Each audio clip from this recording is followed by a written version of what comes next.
Kupitia Instagram, kampuni ya Harmonize Entertainment Limited imetoa taarifa inayosema taarifa kwa umma Jumapili tarehe 11 mwezi wa 5 mwaka 2025.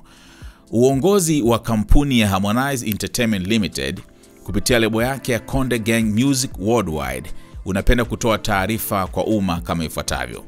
Mnamo tarehe 3 mwezi wa 5 mwaka 2025, tulipokea barua ya madai demand notes kutoka kwa wakili wa msanii wetu Ibrahim Abdallah na Mpunga Ibra. Barua hiyo iliainisha madai kadhaa ambayo uongozi umeanza kuyafanyia kazi mara tu baada ya kuipokea kwa mujibu wa taratibu za kisheria na kimkataba. Licha ya juhudi zetu kujaribu kumwelekeza msanii taratibu za kufuata kulingana na mkataba wake, hivi karibuni tumebaini kuwepo kwa machapisho, matamshi na mawasiliano kutoka kwa Ibra katika vyombo mbalimbali vya habari na mitandao ya kijamii ikiwemo Instagram na Facebook. Machapisho hayo yanaonesha malalamiko na lugha isiyofaa kwa afya ya lebo pamoja na kumhusisha mkurugenzi mwekezaji wa lebo ambaye bado anaendelea kufanya kazi chini ya lebo hiyo. Tungependa kufafanua kuwa machapisho na matamshi hayo si tu yanachafua taswira ya lebo na wasanii wake, bali pia yanakiuka utamaduni wetu kama Watanzania na kukiuka masharti ya mkataba aliosaini na lebo hii. Aidha, yanaenda kinyume na sheria za Jamhuri ya Muungano wa Tanzania. Kampuni yetu inahifadhi haki zake zote za kisheria katika swala hili.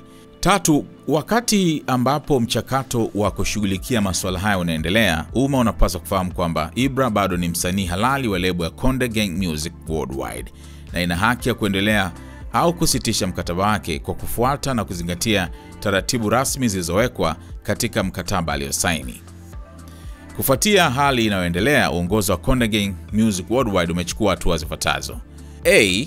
Kuanzia leo tarehe 11 mwezi wa 5 mwaka 2025, umemsimamisha rasmi msanii wake Ibrahim Abdallah na Mpunga Ibra kutoa na kushiriki katika shughuli zozote za muziki kama ilivyoainishwa kwenye mkataba wake na lebo. Kusimamishwa huku kutabaki hadi pale swala lake litakapopatiwa ufumbuzi wa kudumu kwa mujibu wa mkataba wake na sheria za Tanzania. B. Inampiga marufuku Ibra dhidi ya kuchapisha, kutamka au kufanya mawasiliano yoyote kuhusu swala hili kwenye vyombo vya habari au mitandao ya kijamii kama vile Instagram, WhatsApp, Facebook na kadhalika. Hii ni pamoja na mawasiliano aina yoyote ambayo yanaweza kuharibu taswira ya lebo au kumdhalilisha mkurugenzi mwekezaji wa lebo hiyo ambaye ni msanii. Tunatoa onyo kali kwamba iwapo haya yatakiukwa, lebo haitosita kuchukua hatua za kisheria dhidi yake katika mahakama za Tanzania. Lebo ya Konde Gang Music Worldwide inaendelea kutoa wito kwa msanii Ibra kufuata taratibu sahihi za mawasiliano kama ilivyoainishwa kwenye mkataba wake, kufikia suluhisho lenye manufaa kwa pande zote mbili. Imetolewa na Konde Gang Music Worldwide. Mtazamo wako ni upi? Niambie katika sehemu ya comment. Attention! Your potential customers are watching this video. Don't miss out on the opportunity to reach them. Advertise your business alongside their favorite content and convert them into loyal customers. Contact us now at info@snstz.com or WhatsApp 0659250389 to amplify your brand to the SNS family.